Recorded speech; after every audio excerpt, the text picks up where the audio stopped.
Alrighty boys, welcome back once again to another video. How you guys doing? Guys, today we're going to be going over everything that you need to know about the version 13.0 update for Fortnite Save the World. Of course, this is Chapter 2, Season 3, and a little bit of a spoiler alert, there's a whole lot of nothing to go over. Of course, we are going to be talking about, at least a little bit of stuff, but most of the stuff that I'm going to be discussing is, of course, leaks.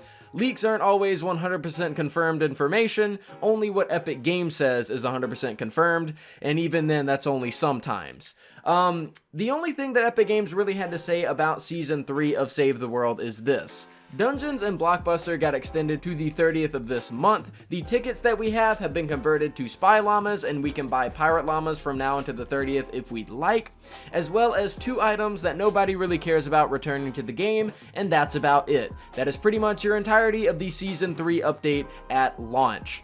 It's pretty freaking sad. Now, in Epic Games' defense, of course they make it very apparent that the .20 update is usually when Epic Games is going to put most of the Save the World content into the game. However, I hate, and I absolutely hate, whenever they end up giving us no content on top of 0 communication. If you're not going to give us anything new, just tell us what's going on. Give us something to look forward to. Stop saying, new major features. Stop saying, oh, this is when the big update's happening. Just let us know why we're even playing the game or why we're even sticking around. The fact that Battle Royale got a completely revitalized map, I know it's not entirely new, but the thing got flooded and there's tons of new stuff and new POIs. The fact that that happened on top of all the other stuff, the new weapons and the new battle pass and, just the usual for Battle Royale ends up happening after all these delays, and Save the World ends up getting 2 returning items for a new season at launch. On top of no communication is pretty freaking sad, and I think it's a pretty abysmal thing for a $15 billion company to pull off to their player base, especially those that paid to play the game. Now, I think that's just about it for all the salty part of this video. I don't want to just sit here and complain like most of my other videos have been recently. I just want to get to the point. Let's just go ahead and get to the news. Now, aside from everything that I mentioned in the Homebase status report, Epic Games has been teasing something quote-unquote tropical. In the last Homebase status report that we got, they said, stay tuned, commanders, things are starting to get tropical at the end of the status report. Now, at the end of this new status report, they said things are starting to get tropical, commanders. Can you feel that ocean breeze? Now, I don't want to try and get people's hopes up. That's the last thing that I want to do, because when your hopes get up, you can get even more disappointed if what you want doesn't happen. But them teasing a ocean breeze and tropical stuff and everything like that really has me thinking as, are we going to be getting a Twine Peaks biome? Is that what they're talking about? Or are they talking about a new pirate biome? Or what exactly are they talking about adding to the game right now? Because I feel as though, with the position that Epic Games is in, they really shouldn't be teasing stuff like this with no real explanation as to what it is, unless it's going to be something that they know the community is going to like. I have no idea what they mean by this. I'm not going to say definitively, if it is a Twine Peaks biome or anything like that. I'm going to leave that up to you guys. Now, moving on from this, we actually have something a little bit exciting, and it's definitely something that Save the World has never done before. This kind of comes into play where I wish Epic Games would communicate on this kind of stuff, because it would mean so much more to the community than us just finding out via leaks. But what we found out via leaks was this. The Metal Team Leader hero is actually finally going to be a thing. This is something that was leaked literally like months ago, like half a year ago type stuff is how long this has been in the game files, and we are finally seeing it resurge in the game files as an actual hero. Now, this just isn't a hero. You're gonna notice that it has a recycled perk. It has Bear With Me. As you guys know, Bear With Me is a commander perk that already exists in the game. Well, there's challenges that come with this hero, Metal Team Leader challenges, and this isn't for Battle Royale, this is for Save the World. It even mentions completing a Storm Shield as one of the challenges.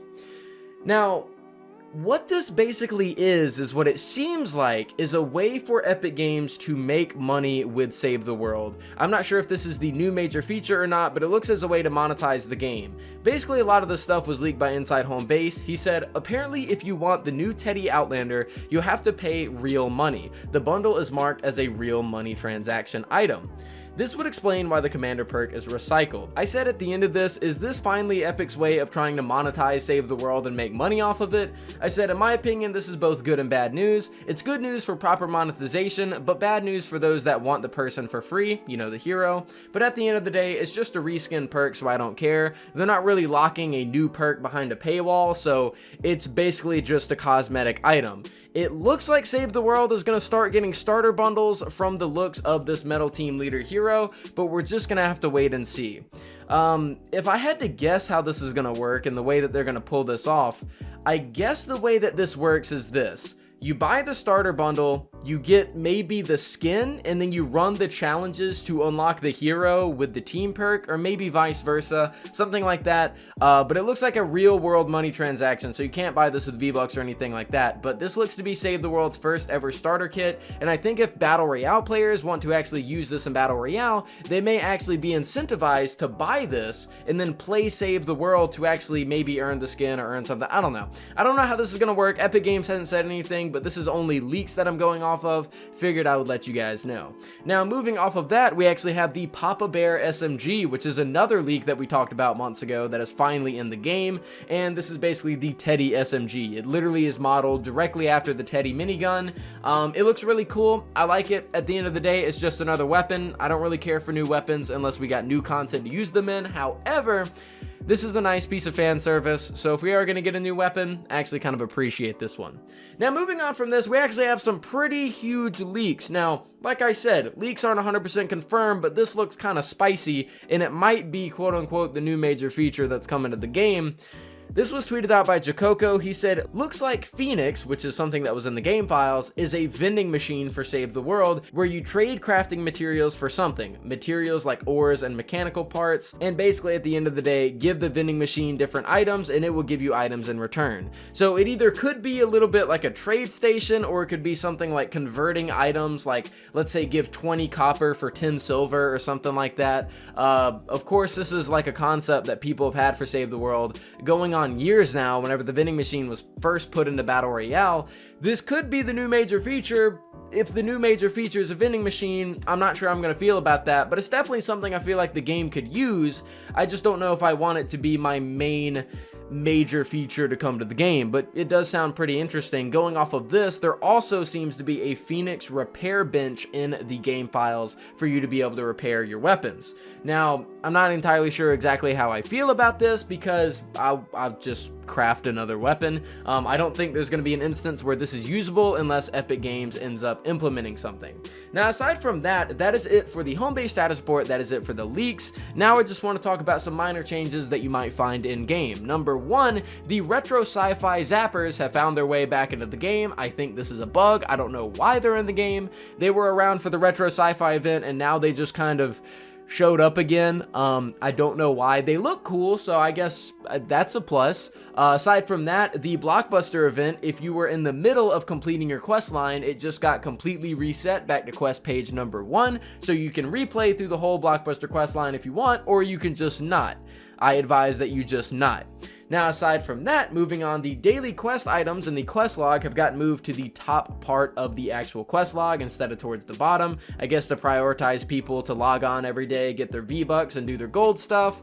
Aside from that, dungeons as well ended up getting reset, which actually this is a good thing because you will be able to earn so much gold through all these challenges, so definitely make sure to replay through all the dungeon challenges if you're low on gold before the 30th ends up rolling around. Aside from this, the event store also got reset, so if you're looking to get a bunch of stuff for the collection book, buy everything again in the event store. Do what I just said with dungeons, go to the event store and then collection book everything. This can help you get a bunch of levels. And aside from that, the map screen for the actual world, the like galaxy part in the end or in the background, ended up getting an update and it looks a bit different. That is pretty much it for this video on everything concerning Save the World for the 13.0 update. If you're wondering my opinions on it, I think I made that pretty clear at the beginning of the video. Pretty disappointed. It's just the way it is. I guess we'll see what it's going to be like in the next update or something like that. I don't know. Just really disappointed. That's all I can say. If you're happy with the update, hey man, more power to you. For me, yeah, I'm probably not going to be playing Save the World for a few weeks now. But I will keep you guys up to date if there is any new news that ends up coming out. So yeah, guys, thank you so much for watching. I really do appreciate it. Make sure to subscribe, as I will keep you guys up to date with any Save the World news that ends up coming out, if it does come out. And yeah, guys, that's pretty much it for the video. Thank you for watching. I'll see you all next time.